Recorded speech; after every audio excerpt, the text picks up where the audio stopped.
Hey everyone, today, we're diving into an epic face-off kinetic energy versus potential energy. Buckle up because we're about to unleash some serious energy knowledge. First up, let's talk kinetic energy. Imagine you're on a roller coaster right at the top of that first drop. As the coaster plummets down, you feel the rush. That's kinetic energy in action. Kinetic energy is all about movement. It's the energy an object has because of its motion. The faster something moves, the more kinetic energy it packs. So, when you're sprinting to catch the bus, you're generating kinetic energy like a boss. Now let's switch gears to potential energy. Picture this. You're holding a basketball at the top of a hill. The energy stored in that ball, just waiting to roll down, that's potential energy. Potential energy is stored energy, ready to be unleashed. It's like a coiled spring or that roller coaster at the peak before the drop. The higher or more stretched an object is, the more potential energy it has.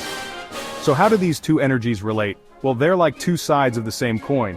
When potential energy is released, it transforms into kinetic energy. Think of a bow and arrow. When you pull back the arrow, you're storing potential energy. Release it, and that energy converts into kinetic energy, sending the arrow flying. Pretty cool, right? But it gets even cooler. These energy conversions are happening all around us all the time.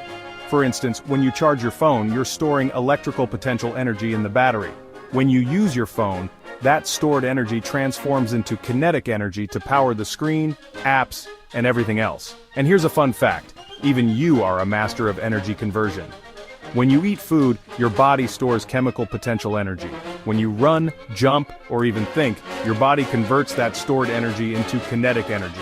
So, in a way, you're like a walking, talking energy factory. Alright, let's recap. Kinetic energy is the energy of movement.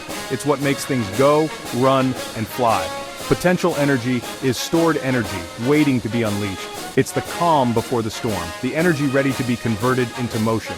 Next time you see a roller coaster or hold a basketball, remember the energy showdown happening right before your eyes. Whether it's kinetic or potential, energy is what makes our world move and groove. Thanks for hanging out with me today.